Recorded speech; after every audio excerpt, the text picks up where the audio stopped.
Hi all, അസ്സലാമു അലൈക്കും. Welcome back to Silnas kitchen.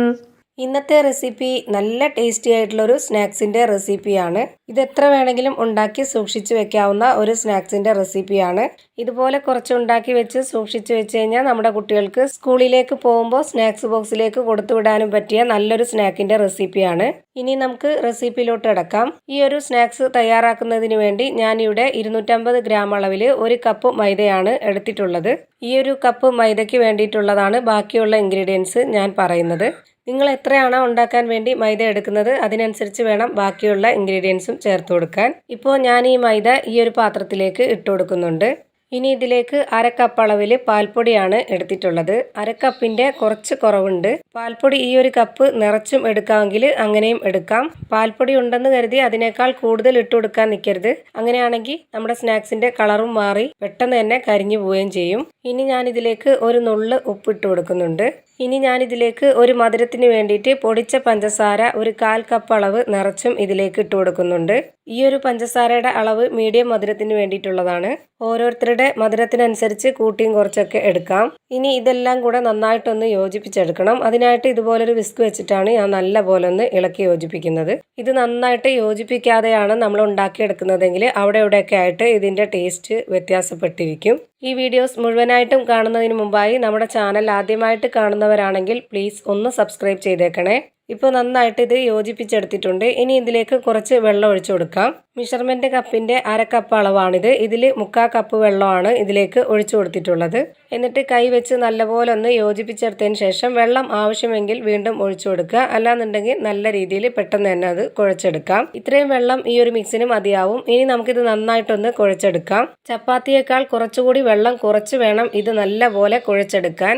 എത്രത്തോളം കുഴയ്ക്കുന്നോ അത്രയും നന്നായിട്ട് കുഴച്ചെടുക്കണം. എങ്കിലേ നമ്മളെ സ്നാക്സ് നന്നായിട്ട് വരുള്ളൂ.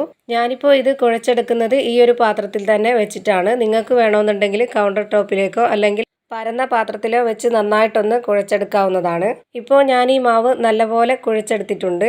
ഇനി ഞാൻ ഈ മാവെടുത്ത് ഇതുപോലൊരു ബോർഡിലേക്ക് വെച്ച് കൊടുത്തിട്ടുണ്ട്. കുറച്ച് പൊടി ഇട്ടതിന് ശേഷം വേണം ഇത് വെച്ച് കൊടുക്കാൻ. അല്ലാന്നുണ്ടെങ്കിൽ ഈ ഒരു ബോർഡിൽ ഒട്ടിപ്പോവും. ഇനി ഇത് 4 പീസായിട്ടൊന്ന് കട്ട് ചെയ്തെടുക്കുവാണ്.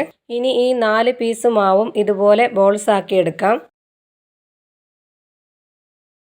ഇപ്പോൾ ഞാൻ ഇതുപോലെ എല്ലാ മാവും ബോൾസ് ആക്കി എടുത്തിട്ടുണ്ട്. ഇനി ഇതിൽ നിന്നും ഒരു ബോൾസ് മാത്രം ഈ ഒരു ബോർഡിൽ വെച്ച് കൊടുത്തിട്ട് ബാക്കിയെല്ലാം മാറ്റി വെച്ചേക്കാം.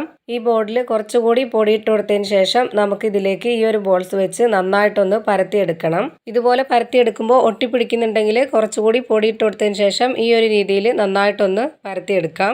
ഇപ്പോൾ ഇതാ ഈ ഒരു വലിപ്പത്തിൽ ഇതുപോലെ നന്നായിട്ട് പരത്തിയെടുത്തിട്ടുണ്ട്. ഇനി ഇതിലേക്ക് കുറച്ചുകൂടി പൊടിയിട്ട് കൊടുക്കാം. ഇതുപോലെ പൊടിയിട്ട് കൊടുത്ത് എല്ലാ ഭാഗത്തും ഒന്ന് സ്പ്രെഡ് ആക്കണം.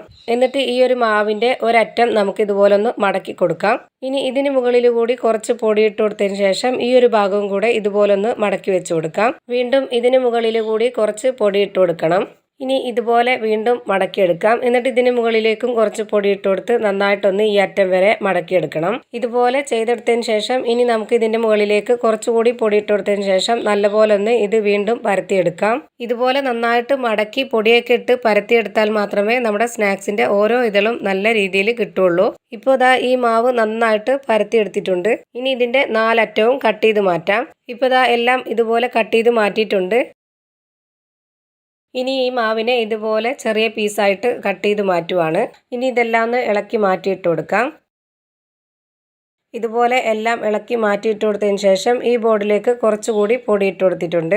ഇനി നമ്മൾ ചെറുതായിട്ട് കട്ട് ചെയ്ത് വെച്ചിട്ടുള്ള ആ ഒരു മാവിൻ്റെ പീസിൽ നിന്നും ഒരു 8 പീസ് എടുത്തിട്ടുണ്ട്.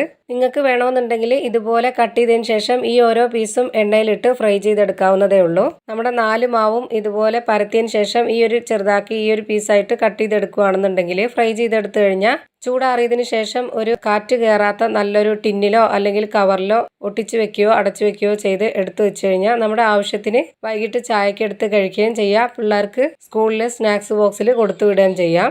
ഞാനിപ്പോൾ ഇതുപോലെ ഈ ഒരു 8 പീസിലും പൊടിയൊക്കെ തട്ടി നല്ല രീതിയിൽ അടുക്കി വെച്ചിട്ടുണ്ട്. തമ്മിൽ ഒട്ടിപ്പോവാതിരിക്കാൻ വേണ്ടിയിട്ടാണ് ഇതുപോലെ ചെയ്തെടുത്തത്. ഇനി ഞാൻ ഇതുപോലൊരു ടൂത്ത് പിക്ക് എടുത്തതിന് ശേഷം ഇതിൻ്റെ നടുക്ക് ഇതുപോലെ ഒന്ന് നന്നായിട്ട് അമർത്തി കൊടുക്കുന്നുണ്ട്. ഇതില്ലാന്നുണ്ടെങ്കിൽ പപ്പടക്കമ്പി വെച്ച് ചെയ്താലും മതി. ഇതുപോലെ ഒരു ഭാഗം നന്നായിട്ട് അമർത്തി കൊടുത്ത ശേഷം വീണ്ടും അതൊന്ന് തിരിച്ചിട്ട് കൊടുത്ത് ഒന്നുകൂടി അമർത്തി കൊടുക്കാം. ഇതുപോലെ രണ്ട് സൈഡും അമർത്തി കൊടുത്തതിന് ശേഷം ഇത് എടുക്കുമ്പോൾ നല്ലൊരു ഡിസൈൻ ആയിട്ട് കിട്ടും. ഇതേപോലെ തന്നെ എല്ലാ മാവിലും പരത്തിയെടുത്ത് ഇതുപോലെ ആക്കിയെടുത്തിട്ടുണ്ട്. ഇനി ഇതെല്ലാം ഒന്ന് ഫ്രൈ ചെയ്തെടുക്കാം. അതിനുവേണ്ടി ഇവിടെ സ്റ്റൗവിലേക്ക് ഒരു പാൻ വെച്ചു കൊടുത്ത് അതിലേക്ക് കുറച്ച് എണ്ണയും ഒഴിച്ചു കൊടുത്ത് ആ എണ്ണ നന്നായിട്ടൊന്ന് ചൂടായിട്ട് വരുമ്പോഴത്തേക്ക് അതിലേക്ക് ഇതുപോലെ ഓരോന്നോരോന്നായിട്ട് വെച്ചു കൊടുക്കാം. ഇതിന് മുകളിലേക്കായിട്ട് കുറച്ച് സ്പൂൺ കൊണ്ട് എണ്ണയും കോരി ഒഴിച്ചു കൊടുത്തു കഴിഞ്ഞാൽ ഓരോ ഇതളും നന്നായിട്ട് വിരിഞ്ഞുകൊണ്ട് അതിൻ്റെ ഇടയിലെല്ലാം നല്ല പോലെ ഫ്രൈ ആയി കിട്ടും. എണ്ണ നന്നായി ചൂടായതിനു ശേഷം നമ്മളിത് വെച്ചു കൊടുക്കുന്ന ഉടനെ തന്നെ ലോ ഫ്ലെയിമിൽ ഇട്ട് കൊടുക്കണം. അല്ലാന്നുണ്ടെങ്കിൽ പെട്ടെന്ന് കരിഞ്ഞു പോവും. ഇനി വീണ്ടും ഒരെണ്ണം ഇട്ട് കൊടുക്കാം. ഇതുപോലെ എണ്ണ ഒഴിച്ചു കൊടുത്ത് നന്നായിട്ടൊന്ന് വിരിഞ്ഞു വന്നതിന് ശേഷം മാത്രമേ നമ്മൾ അടുത്തത് ഇട്ട് കൊടുക്കാവൂ. ആദ്യം ഇട്ട് കൊടുത്തത് വെന്തിട്ടുണ്ട്. ഇനി ഇതൊന്ന് തിരിച്ചിട്ട് കൊടുക്കാം. ഇതേപോലെ തന്നെ എല്ലാം ഓരോന്നോരോന്നായി ഇട്ട് കൊടുത്ത് ചെയ്തെടുക്കുന്നുണ്ട്. ആദ്യം ഇട്ട് കൊടുത്തത് രണ്ട് സൈഡും വെന്ത് കിട്ടിയിട്ടുണ്ട്. ഇത് നമുക്ക് എടുത്തു മാറ്റാം. ഇതേപോലെ തന്നെ എല്ലാം വേവിച്ചെടുത്തതിന് ശേഷം ഓരോന്നോരോന്നായി എടുത്തു മാറ്റുന്നുണ്ട്. ഫ്രൈ ചെയ്ത് മാറ്റിയതെല്ലാം ഇപ്പോൾ ഒരു പാത്രത്തിലേക്ക് വെച്ചിട്ടുണ്ട്. ഇതാണ് നമ്മുടെ അടിപൊളി ടേസ്റ്റി ആയിട്ടുള്ള നല്ലൊരു സ്നാക്സിൻ്റെ റെസിപ്പി. ഇതിൽ നിന്നും ഒരെണ്ണം എടുത്ത് ഞാനിപ്പോൾ പൊട്ടിച്ച് കാണിച്ചു തരാം. പുറമേ നല്ല ക്രിസ്പി ആയിട്ടും അകം നല്ല സോഫ്റ്റ് ആയിട്ടിരിക്കുന്ന നല്ലൊരു സ്നാക്കിൻ്റെ റെസിപ്പിയാണിത്. അപ്പോൾ ഇത്രയേ ഉള്ളൂ എൻ്റെ ഇന്നത്തെ റെസിപ്പി ഇഷ്ടമായാൽ ലൈക്ക് ചെയ്യാനും കമൻറ്റ് ചെയ്യാനും ഷെയർ ചെയ്യാനും മറക്കരുത്. ഞാനിടുന്ന പുതിയ വീഡിയോസ് നോട്ടിഫിക്കേഷനായിട്ട് കിട്ടുന്നതിന് വേണ്ടി സബ്സ്ക്രൈബ് ചെയ്ത് ബെല്ലൈക്കൺ അമർത്തി അതിൽ ഓൾ എന്ന ഓപ്ഷൻ കൊടുക്കാനും മറക്കരുത്. പുതിയൊരു വീഡിയോയുമായി വീണ്ടും വരും. Thank you for watching.